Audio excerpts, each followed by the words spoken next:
Bismillahirrahmanirrahim. Assalamualaikum warahmatullahi wabarakatuh. Kembali lagi kita berjumpa di mata pelajaran praktikum akuntansi lembaga bersama Ibu Omi. Hari ini kita akan melanjutkan materi kita yang minggu lalu ya, mengenai akuntansi desa. Kalau kemarin kita sudah belajar tentang pengelolaan keuangan desa. Nah, hari ini kita akan belajar mengenai analisis transaksi pendapatan desa.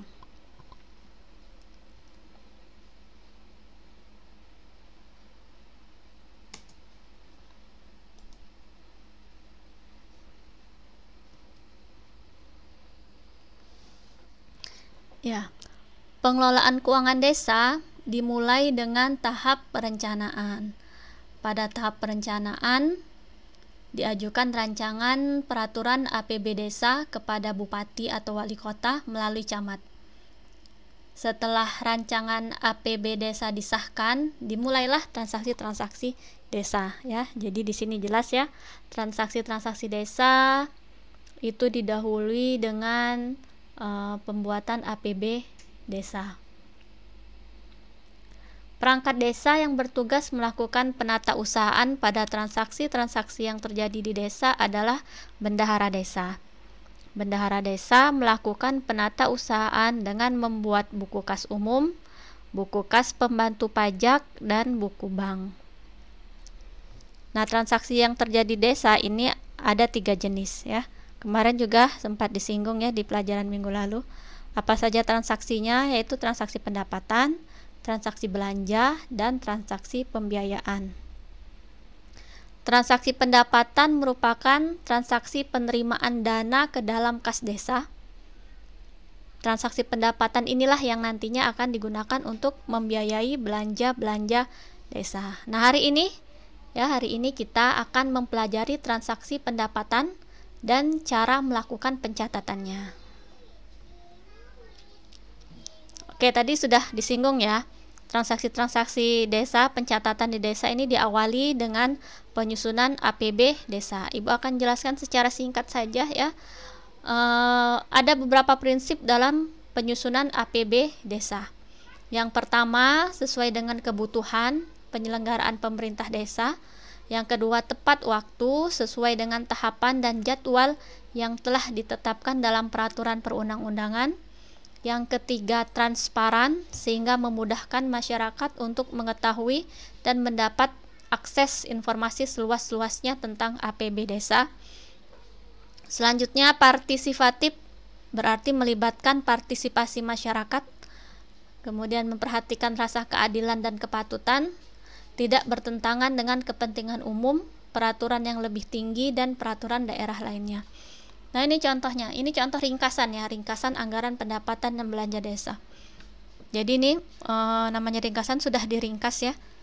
Kalau yang secara lengkapnya panjang ya APB desa ini. Nah, di sini kalian bisa lihat ya.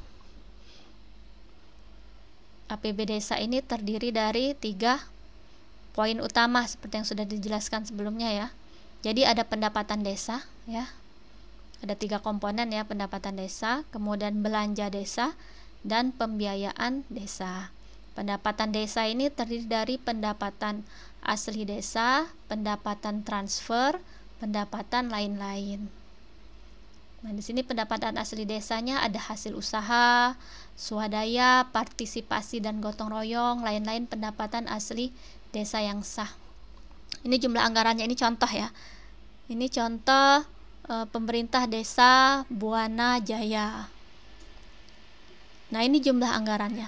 Jadi ketika nanti perangkat desa ya, kepala desa nanti melakukan transaksi di desa ya, ini harus berpatokan pada APB desa ya. Misalnya belanjanya sudah dianggarkan, jadi tidak boleh melebihi dari anggaran yang sudah dianggarkan di APB desa. Nah, ini belanja desa ini dibagi per bidang ya. Jadi ada bidang penyelenggaraan pemerintah desa. Nah, nanti kalau APB desa yang lengkap, ini di breakdown lagi nih, bidang penyelenggaraan pemerintah desa nanti. ya, ada belanja operasional dan sebagainya. Kita lanjutkan saja ya. Oke, pelaksanaan pendapatan desa. Pendapatan desa adalah seluruh penerimaan berupa uang melalui rekening desa yang merupakan hak desa dalam 1 tahun anggaran yang tidak perlu dibayar kembali oleh desa. Pendapatan desa terdiri atas 3 macam, ya, yaitu pendapatan asli desa, transfer, dan pendapatan lain-lain. Yang pertama, pendapatan asli desa atau PAD. Bendahara desa menerima pendapatan asli desa dari pendapatan sewa, pendapatan retribusi, pendapatan bagi hasil BUM desa, badan usaha milik desa, pendapatan pungutan, pendapatan dari swadaya dan gotong royong masyarakat, serta pendapatan asli desa lainnya. Nah, pendapatan pungutan ini harus ditetapkan terlebih dahulu dalam peraturan desa agar tidak dikategorikan sebagai pungli, pungutan liar ya. Jadi harus ada peraturannya. Pungutan desa antara lain pungutan atas penggunaan tambatan perahu, pasar desa, tempat pemandian umum, jaringan irigasi, penggunaan balai desa, dan sebagainya. Pungutan dilakukan oleh bendahara desa dibantu petugas pemungut. Kemudian yang kedua, pendapatan transfer. Desa juga menerima pendapatan transfer yang berasal dari pemerintah pusat, pemerintah provinsi, dan pemerintah kabupaten atau kota berupa dana desa, alokasi dana desa, bagi hasil pajak atau retribusi, dan bantuan keuangan. Nah, dana desa ditransfer melalui 2 tahap. Tahap pertama sebesar 60% ditransfer pada bulan Maret, dan tahap kedua sebesar 40% ditransfer pada bulan Agustus. Ya, jadi dana desa ini tidak ditransfer sekaligus, tapi secara bertahap. 60%, kemudian 40%, ya. Selanjutnya, pendapatan lain-lain. Pendapatan lain-lain terdiri atas hibah, sumbangan pihak ketiga yang tidak mengikat, serta lain-lain pendapatan desa yang sah. Pendapatan lain-lain diterima dalam bentuk kas tunai oleh bendahara desa yang kemudian disetorkan ke rekening kas desa. Penerimaan pendapatan lain-lain harus dengan bukti yang lengkap dan sah, seperti kwitansi penerimaan. Oke, sekarang lanjut ke penatausahaan pendapatan desa. Penatausahaan sama dengan pencatatan, ya, yang dilakukan dengan menggunakan basis kas. Karena menggunakan basis kas, maka pencatatan dilakukan dengan menggunakan buku kas, ya. Jadi ada bukti penerimaan desa. Setiap transaksi penerimaan harus disertai dengan bukti. Bukti ini akan menguatkan kelengkapan dan keabsahan transaksi penerimaan. Nah, jadi setiap transaksi penerimaan ini harus ada buktinya. Bukti penerimaan pendapatan desa antara lain bukti transfer dividen, ini yang kita dapatkan dari badan usaha milik desa, kwitansi penerimaan, tanda terima retribusi, tanda terima pungutan, tanda terima barang, swadaya berupa barang. Jadi misalnya ada swadaya dari masyarakat berupa barang, maka harus ada tanda terima barangnya. Daftar hadir swadaya berupa tenaga. Jadi misalnya ada pembangunan gapura di desa, ada yang menyumbang misalnya berupa barang, berupa semen, ya, pasir. Nah, ini nanti ada tanda terima barang. Tapi kalau misalnya berupa tenaga, misalnya dia membantu membuat gapura tersebut, maka harus ada daftar hadirnya. Siapa saja nanti yang membantu membuat gapuranya. Kemudian nota transfer atau nota kredit ini kita dapatkan dari bank sebagai bukti kalau sudah ada transfer, ya, dana desa maupun alokasi dana desa, ya, yang masuk ke rekening kas desa. Yang kedua, bukti penatausahaan pendapatan desa. Bukan bukti, ini buku, ya, maaf ya. Ini buku. buku penatausahaan pendapatan desa. Buku yang digunakan untuk mencatat transaksi penerimaan pendapatan desa terdiri atas buku kas umum, buku bank, dan buku rincian pendapatan. Jadi ini ada 3 buku utama ya, yang mencatat transaksi penerimaan pendapatan di desa. Tapi nanti ada satu lagi buku pajak ya. Oke, kita bahas satu-satu. Sekarang buku kas umum. Buku kas umum digunakan untuk mencatat transaksi penerimaan dan pengeluaran yang dilakukan secara kronologis. Kwitansi tanda terima pendapatan desa yang diterima oleh bendahara desa akan dicatat ke dalam buku kas umum ya. Selanjutnya buku bank. Buku bank digunakan untuk mencatat penerimaan dan pengeluaran melalui rekening desa. Penerimaan transfer dibuktikan dengan nota kredit dari bank ya. Jadi buku bank ini mencatat lalu lintas uang desa ini di bank ya. Jadi ketika bendahara desa melakukan setoran ke rekening atau penarikan dari rekening kas desa ya, ini dicatat di buku bank. Yang ketiga, buku pembantu rincian pendapatan. Buku pembantu rincian pendapatan merupakan buku yang digunakan sebagai alat pengendali pencatatan penerimaan pendapatan untuk tiap jenisnya agar pada saat penyusunan laporan realisasi anggaran khususnya pendapatan desa tidak mengalami kesulitan. Nah, ini formatnya, contoh format buku kas umum. Jadi di atas kali itu ada nama desanya ya, nama desa, kemudian kecamatan ya, kemudian tahun anggaran. Kemudian selanjutnya buku kas umum ini terdiri dari beberapa kolom. Yang pertama kolom nomor ya, diisi dengan nomor urutan pencatatan transaksi. Kemudian kolom tanggal. Kolom tanggal ini diisi tanggal transaksi. Selanjutnya kolom kode rekening diisi dengan kode rekening untuk pendapatan, belanja, dan pembiayaan yang tertuang dalam APB desa.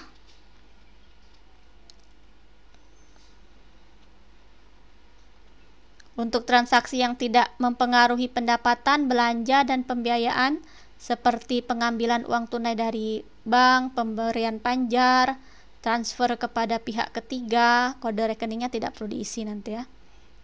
Kemudian kolom uraian ini diisi keterangan untuk transaksi yang dicatat. Kolom penerimaan diisi jumlah yang diterima. Kolom pengeluaran diisi jumlah yang dikeluarkan. Kemudian nomor bukti diisi dengan nomor bukti transaksi yang diberikan secara teratur dan sistematis nanti sehingga mudah untuk ditelusuri ya. Kemudian ada kolom pengeluaran kumulatif. Jadi diisi dengan jumlah sebesar akumulasi pengeluaran saja. Ya, akumulasi pengeluaran saja nanti yang di sini ya, tidak termasuk penerimaan. Kemudian kolom saldo menunjukkan jumlah akumulasi uang dari transaksi penerimaan maupun pengeluaran kas.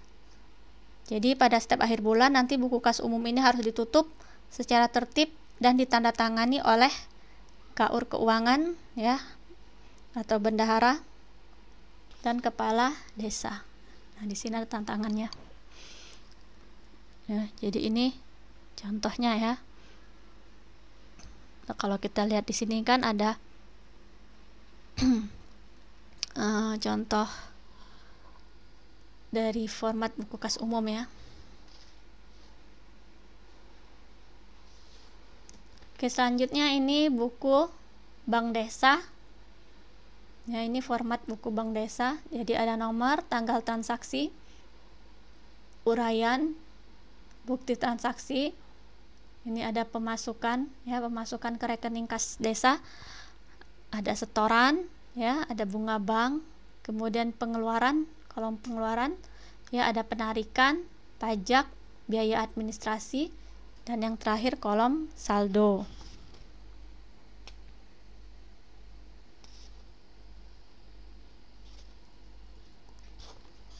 Selanjutnya, buku rincian pendapatan. Ini ada contohnya. Jadi kolom nomor ini ya, seperti tadi ya, diisi untuk urutan pencatatan transaksi. Kemudian kolom uraian diisi keterangan untuk transaksi yang dicatat. Kolom jenis pendapatan diisi sesuai dengan jenis dan jumlah pendapatan yang diterima. Ya. Jadi di sini nanti jenisnya misalnya pendapatan asli desa, ada hasil usaha, hasil aset, swadaya, ya, lainnya pendapatan asli desa. Kemudian nanti transfer ya, ada dana desa, ADD, bagi hasil, bantuan provinsi, bantuan kabupaten kota. Kemudian ini juga ada lain-lain pendapatan desa, ada hibah, dan lain-lain pendapatannya. Nah, ini contoh buku-bukunya. Oke, sekarang kita masuk ke contoh soal penata usahaan pendapatan desa. Jadi soal khusus pendapatan. Diketahui transaksi penerimaan desa Sukatani bulan Maret 2019 sebagai berikut. Tanggal 1 Maret 2019, rekening kas desa menerima transfer dana desa sebesar 60% dari dana desa yang dianggarkan dari rekening kas umum daerah atau RKUD pemerintah kabupaten, yaitu sebesar 300 juta rupiah. Bukti transaksinya rekening koran atau nota kredit ya. Jadi tanggal 1 Maret ini Desa Sukatani menerima transfer dana desa sebesar 60% ya. Tadi sudah dijelaskan dana desa itu ditransfer 2 tahap ya. Tahapan pertama pada bulan Maret ya, tahap kedua pada bulan Agustus. Pada bulan Maret 60%, Agustus 40%. Nah, ini tanggal 1 Maret kita menerima 60%-nya ya sebesar 300 juta. Jadi yang pertama kita akan bikin buku kas umumnya dulu ya, kita posting ke buku kas umum. Ini Ibu buka dari Excel aja ya.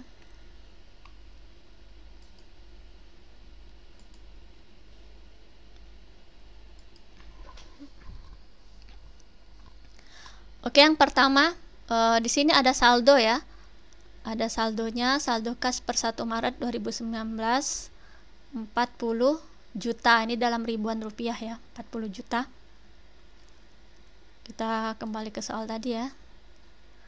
Tanggal 1 Maret tadi menerima transfer ya 60% sebesar 300 juta.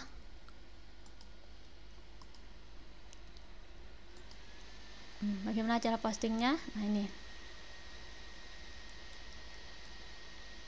Jadi di sini tanggal 1 Maret 2019, kode rekeningnya 42101, uraiannya penerimaan dana desa ya.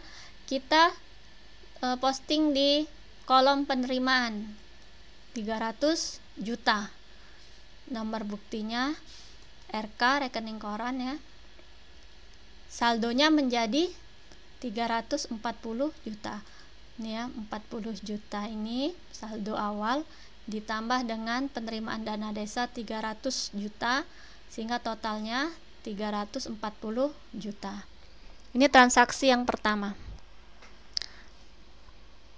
Kemudian transaksi yang kedua, tanggal 5 Maret 2019 diterima pendapatan dari tanah kas desa sebesar 11 juta, tidak termasuk PPN 10% dan hanya termasuk PPh pasal 4 ayat 2. Tarif PPh pasal 4 ayat 2 adalah sebesar 10%.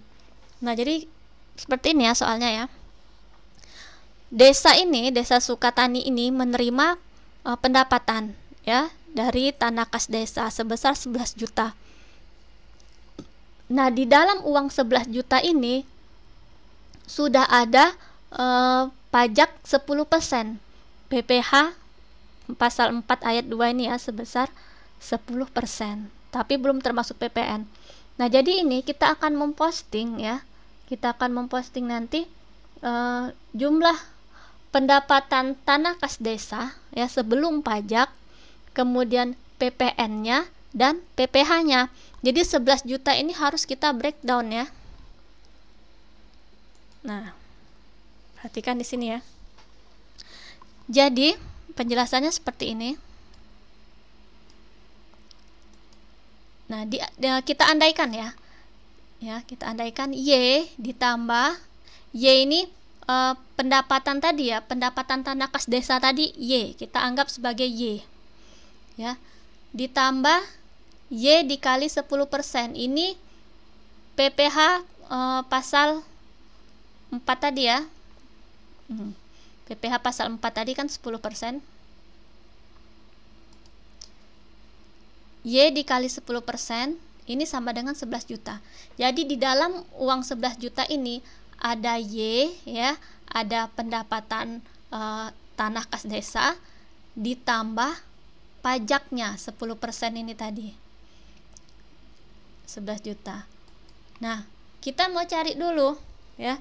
Jadi pendapatan tanah kas desa sebelum pajak itu berapa? Ya, jadi kita cari dulu ya.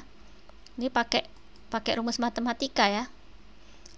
Jadi kalau Y ditambah Y dikali 10% sama dengan 11 juta, maka Y ya ditambah 10% ini kan 0,1 ya. 0,1 atau 0,10 ya. Jadi 0,1 Y. Y dikali 10% ya, 0,10 Y sama dengan 11 juta. Kemudian Y ditambah 0,10 Y 1,10 Y. Ya, dan di depan Y ini kan ada 1 ya. Y ini kan artinya 1 kan. Ya, harusnya ada bilang 1. Jadi 1 ditambah 0,1 ya, 1,1 Y sama dengan 11 juta. Jadi Y sama dengan 11 juta ini. Jadi kita mau cari Y-nya kan. 11 juta ini dibagi dengan 1,1 ya, atau 1,10. Hasilnya adalah 10 juta. Jadi penerimaan pendapatan tanah kas desa ya sebelum PPh pasal 4 ini ya, sebelum PPh 10% ini adalah 10 juta. Ya. Jadi 10 juta penerimaan pendapatan kas desa ya, 1 jutanya itu PPh pasal 4 ya. Jadi PPh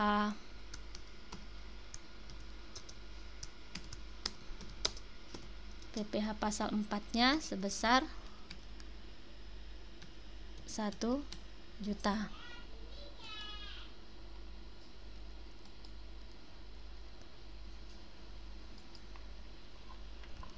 Nah, sekarang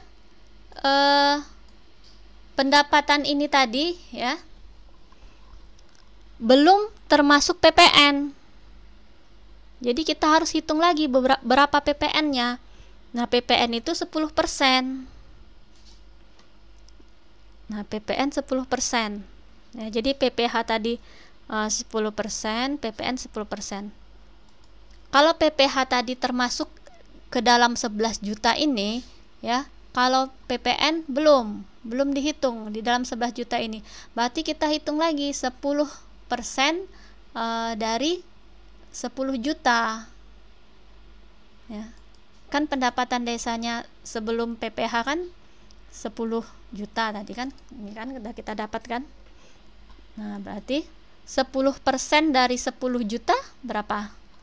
Ya, 10% dari 10 juta sama 1 juta juga berarti. Ya. Jadi kalau dia PPh-nya 1 juta, PPN-nya 1 juta, berarti penerimaan pendapatan kas desa kita 9 juta. Ya. Oke. Jadi bukan 11 juta ini yang kita catat ya. Karena 11 juta ini tadi dia sudah plus PPh.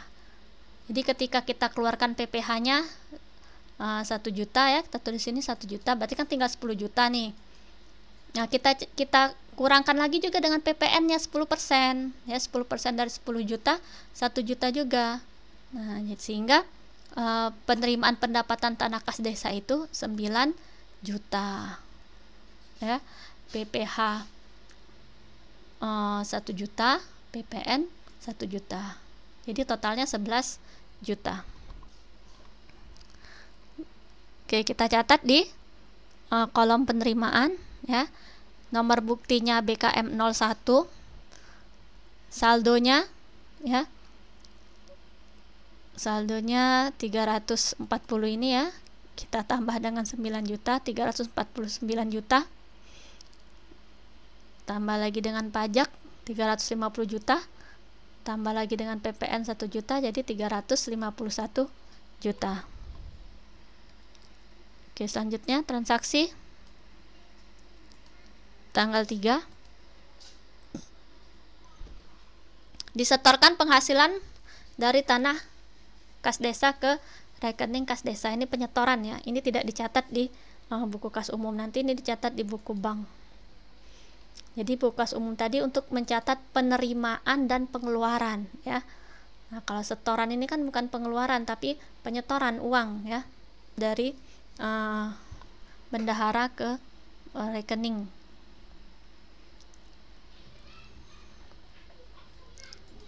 Selanjutnya tanggal 15 diterima uang sebesar 31.500.000 sebagai hasil badan usaha milik desa, termasuk PPh pasal 4 ayat 2 sebesar 0,5% karena beromset kurang dari 4,8 miliar. Nah, ini jadi sama ya kasusnya ya. Jadi desa ya, bendahara desa menerima uang 31.500.000 ya.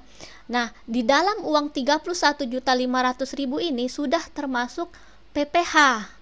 Sudah termasuk PPh pasal 4 sebesar 0,5%. Jadi harus kita catat ya. Harus kita catat di BKU-nya berapa penerimaan hasil BUM desa dan berapa pajak 0,5%-nya. Ya. Jadi kita cari lagi nih. Ya. Cara carinya sama ya. Jadi kita andaikan Y ya. Y ini pendapatan BUM desa ditambah Y dikali 0,5%. Y dikali 0,5% ini pajaknya. Ya, pajaknya. Karena pajak kan 5% dari pendapatan BUM, ya. Jadi 5% dari Y. Sama dengan 30.150.000. Oh ya, ini maaf ya Ibu edit, ini salah. Ini typo. 30 juta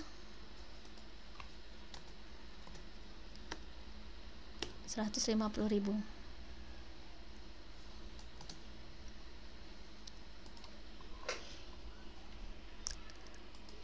Oke. Nah, sekarang kita mau cari Y-nya. Kita mau cari pendapatan BUM-nya sebelum pajak. Ya. Jadi sama tadi Y ditambah Y dikali 0,5%. Ya, jadinya 0,005 Y. Ya, jadi 0,5% per 100 ini 0,05 Y ya. Sama dengan 30.150.000. Y ditambah 0,05 Y hasilnya 1,005 Y sama dengan 30.150.000. Y-nya kita diminta mencari Y. Y ini berarti 30.150.000 dibagi 1,005 sehingga hasilnya 30 juta Y-nya. Nah, jadi inilah pendapatan BUM desa sebelum pajak. Jadi di sini ya di jurnalnya ya yang kita posting ya untuk penerimaan bagi hasil BUM desa itu 30 jutanya ya. Karena yang 150 jutanya adalah PPh pasal 4 ayat 2 ya. Jadi kan total yang kita terima tadi kan 30 ya.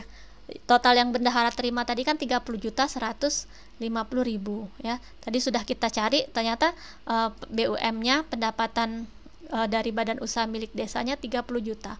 Berarti yang 150.000-nya itulah pajak 0,5%-nya tadi ya.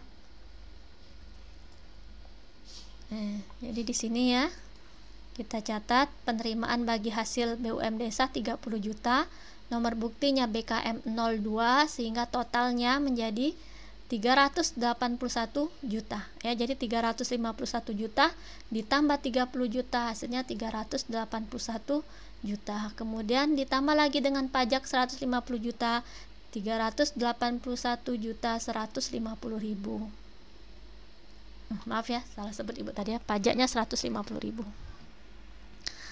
Oke, ini transaksi tanggal 15. Selanjutnya, transaksi tanggal 16 disetorkan bagi hasil BUM desa yang telah diterima ke rekening kas desa. Ini juga tidak kita catat di BKU ya, nanti dicatatnya di buku bank. 18 Maret diterima bagi hasil pajak dari pemerintah kabupaten sebesar 40 juta yang ditransfer ke rekening kas desa. Ya, buktinya rekening koran atau nota kredit. Jadi tanggal 15 ya, tanggal 18 ya, ada transaksi penerimaan bagi hasil pajak dari pemerintah kabupaten. Kita tulis di kolom penerimaan sebesar 40 juta, nomor buktinya rekening koran ya, sehingga total saldo menjadi 421.150.000 ya. Dapat dari mana ini? Dari 381.150.000 ditambah 40 juta. Kita lanjutkan lagi. Tanggal 20 Maret diterima sumbangan dari PT Makmur untuk pembangunan gapura sebesar 25 juta. Bukti transaksinya bukti kas masuk 03. Kita jurnal ya, tanggal 20, nomornya nomor urut yang kelima, tanggal 20 Maret 2019, kode rekening 43401, uraiannya sumbangan dari PT Makmur ya. Kita tulis di kolom penerimaan sebesar 25 juta dengan nomor bukti BKM 03 ya, saldonya menjadi 446.150.000. Kemudian transaksi selanjutnya disetorkan sumbangan dari PT Makmur yang telah diterima pada tanggal 20 Maret 2019. Bukti transaksinya rekening koran atau nota kredit ya. Nah, ini tidak dicatat di BKU. Tanggal 25 Maret 2019 diterima swadaya masyarakat sebesar 10 juta untuk pembangunan gapura. Bukti transaksinya bukti kas masuk 04. Jadi kita catat di sini. Tanggal 25 ya, tanggalnya tanggal 25, kode rekeningnya 41301. Uraiannya penerimaan swadaya masyarakat sebesar 10 juta dengan nomor bukti BKM 04. Ya, saldonya 446.150.000 ditambah dengan 10 juta, hasilnya 456.150.000. Transaksi selanjutnya 26 Maret disetorkan swadaya masyarakat yang telah diterima ke rekening kas desa. Bukti transaksinya rekening koran atau nota kredit tidak kita catat ya. Selanjutnya tanggal 27 diterima alokasi dana desa sebesar 100 juta melalui rekening kas desa. Bukti transaksinya rekening koran atau nota kredit.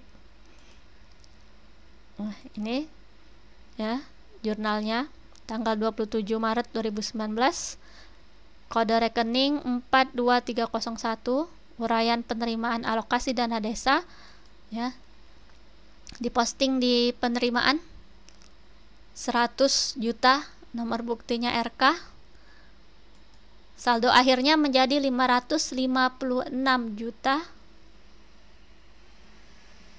150.000 ya. Nah, ini buku kas umum. Nah, selanjutnya setelah membuat buku kas umum, kita buat buku bank. Nah, ini tadi buku bank ya, tadi sudah dijelaskan ya apa itu buku bank ya. Jadi dia mencatat transaksi ya, setoran atau penarikan rekening desa ya yang ada di bank. Ini saldonya. Jadi saldo kas per 1 Maret 2019 ini ada 40 juta ya.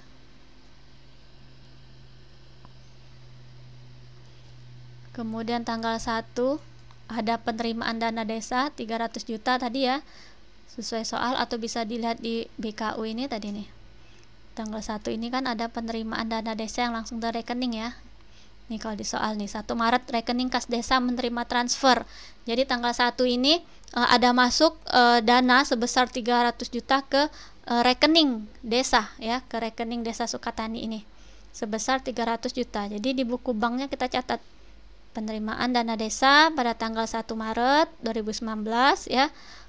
Kita posting di setoran ya, bagian pemasukan. Jadi ini ada 2 kolom ya, ada pemasukan, ada pengeluaran. Ini di bagian pemasukan, di bagian setoran sebesar 300 juta. Kemudian selanjutnya yang kita posting ke buku bank adalah yang tanggal 6 Maret disetorkan penghasilan dari tanah kas desa ke rekening kas desa. Ya, jadi tadi tanggal 5 kita menerima uang ya, bendahara menerima pendapatan ya, pendapatan tanah kas desa 11 juta. Kemudian tanggal 6-nya oleh bendahara disetorkan ke rekening kas desa. Nah, jadi tanggal 6-nya ini yang kita catat di buku bank.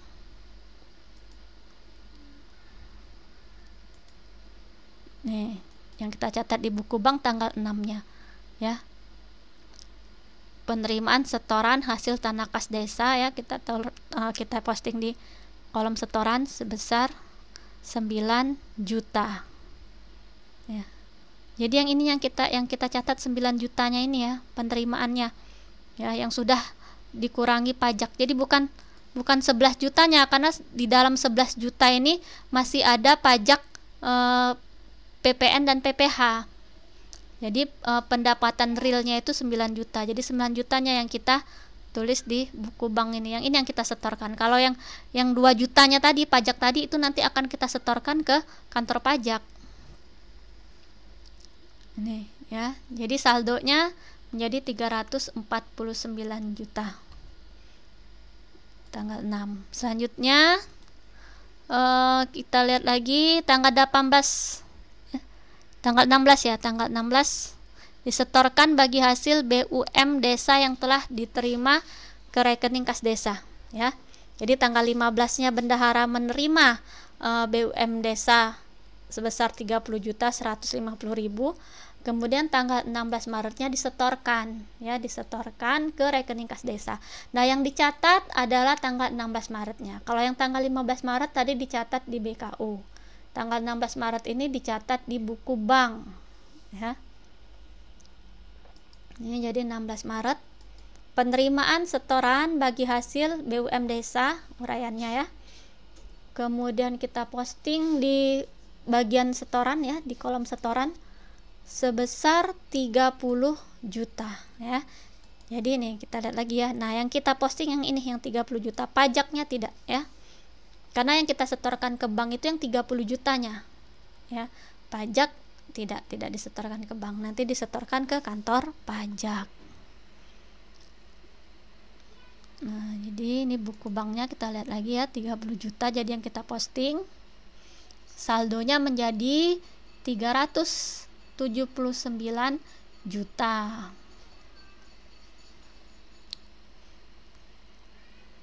Selanjutnya yang kita posting lagi tanggal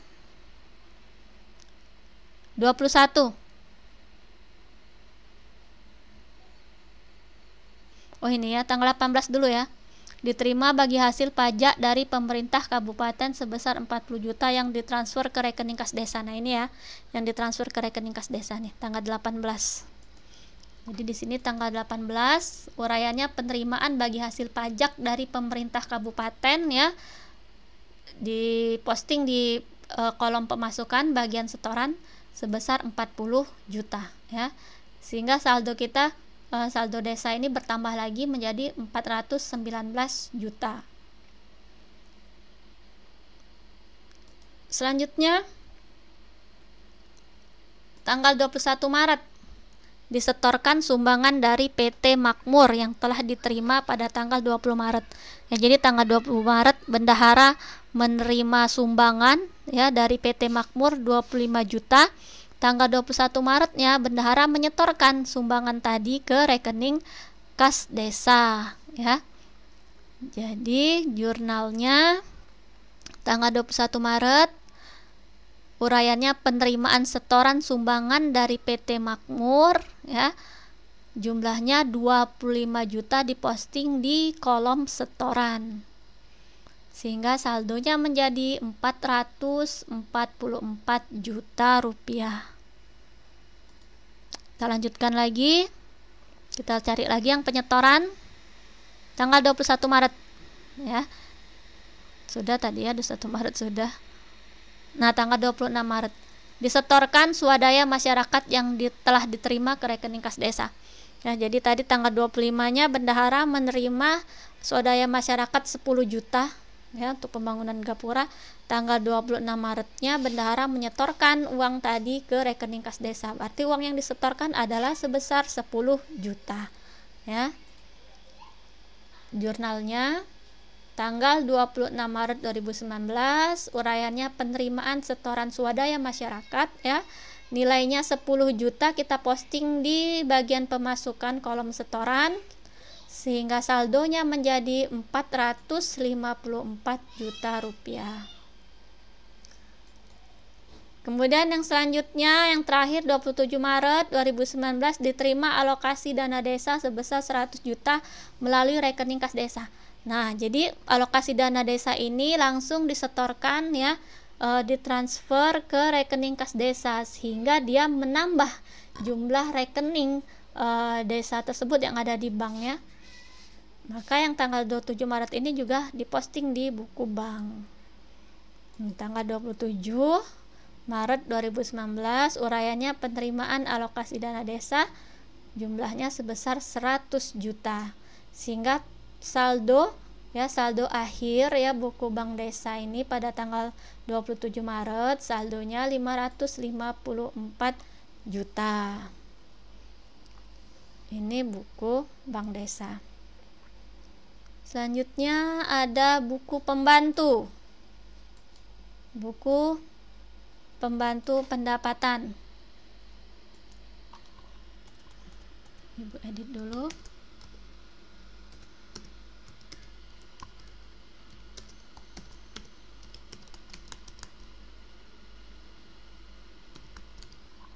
Ya, buku pembantu pendapatan. Jadi ini buku pembantu rincian ya. Buku pembantu rincian pendapatan. Nah, jadi buku pembantu rincian pendapatan ini merinci pendapatan-pendapatan yang diterima oleh desa ya. Jadi buku pembantu rincian pendapatan ini akan merinci pendapatan berdasarkan jenis-jenisnya. Jadi seperti sudah kita ketahui ya, jenis pendapatan ini ada 3, ada pendapatan asli desa, transfer, dan pendapatan lain-lain ya. Oke, jadi yang pertama ini ada saldonya ya, saldo kas per 1 Maret 2019 ya. Ada 100 juta di sini. Nah, kemudian tadi di sini sudah kita lihat ya di soalnya tadi ada berbagai transaksi pendapatan ya. Nah, sekarang kita akan mengklasifikasikannya berdasarkan jenis pendapatan di buku pembantu rincian pendapatan. Oke, yang transaksi pertama penerimaan dana desa ya. Penerimaan dana desa ini tadi transaksi tanggal 1 ya. Tanggal 1 Maret ini penerimaan dana desa. Ini kita masukkan ke dalam jenis pendapatan transfer. Karena penerima dana desa ini termasuk pendapatan transfer 300 juta, saldonya menjadi 400 juta. Kemudian penerimaan hasil tanah kas desa ya. Ini termasuk pendapatan asli desa 9 juta ya, maaf. Jadi kita posting di pendapatan asli desa 9 juta. Sehingga jumlah pendapatannya menjadi 409 juta. Penerimaan bagi hasil BUM desa yang sebesar 30 juta tadi ini juga termasuk pendapatan asli desa. Jadi kita posting di kolom ini ya. saldonya menjadi 439 juta. Kemudian ada penerimaan bagi hasil pajak dari pemerintah kabupaten. Bagi hasil pajak ini termasuk jenis pendapatan transfer. Jadi kita posting di sini, transfer 40 juta. Total pendapatan menjadi 479 juta. Sumbangan, kemudian juga tadi ada sumbangan dari PT Makmur untuk membangun gapura. Ya, sumbangan ini termasuk pendapatan lain-lain. Jadi kita posting di kolom lain-lain. Ya. Jumlah pendapatan menjadi 504 juta. Penerimaan swadaya masyarakat termasuk dalam pendapatan asli desa 10 juta. Ya, kita posting di sini. Jumlah pendapatannya menjadi 514 juta. Yang terakhir, penerimaan alokasi dana desa termasuk jenis pendapatan transfer. Jadi kita posting di kolom transfer sebesar 100 juta sehingga total pendapatan 614 juta rupiah. Nah, ini buku pembantu rincian pendapatan. Nah, terakhir buku pembantu pajak ya. Nah, jadi kalau buku pembantu pajak ini khusus mencatat pajak.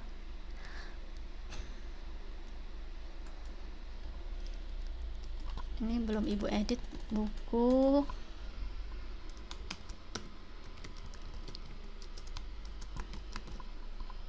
pembantu pajak. Jadi tadi ada 2 transaksi pajak ya. Tanggal 5 ini tadi ya. PPN dan PPH dari tanah kas desa ya. Tadi kan besarnya masing-masing 1 juta ini. Ya, lihat di sini. 1 juta. PPH pasal 4 1 juta, PPN 1 juta. Jadi kita posting di buku pembantu pajaknya tanggal 5 Maret 2019. Pemotongan PPH pasal 4 ayat 2 penerimaan hasil tanah kas desa 1 juta. Pemotongan PPN hasil tanah kas desa 1 juta. Ya, sehingga saldonya menjadi 2 juta. Kemudian transaksi pajak juga ada di tanggal 15. Nih, ketika kita menerima uang hasil BUM desa. Ya. Jadi ada pajak 0,5% di sini ya. Jumlahnya tadi adalah 150.000. Sehingga kita posting di pembantu pajak tanggal 15 Maret 2019, pemotongan PPH pasal 4 ayat 2 penerimaan bagi hasil BUM desa 150.000. Jadi total pajaknya 2.150.000. Ini pemotongan pajak. Nah, ketika kita nanti menyetor ya, misalnya tanggal berapa menyetornya, misalnya tanggal 5 ya. Tanggal 5 menyetor pajak ya. Nah, kita tulis di sini kolom penyetoran ini. Jadi misalnya menyetor 2.150.000 ini kita setorkan semua sehingga nanti saldonya 0 karena pajak yang sudah kita kumpulkan tadi kita setorkan ke kantor pajak semua ya. Seperti itu ya.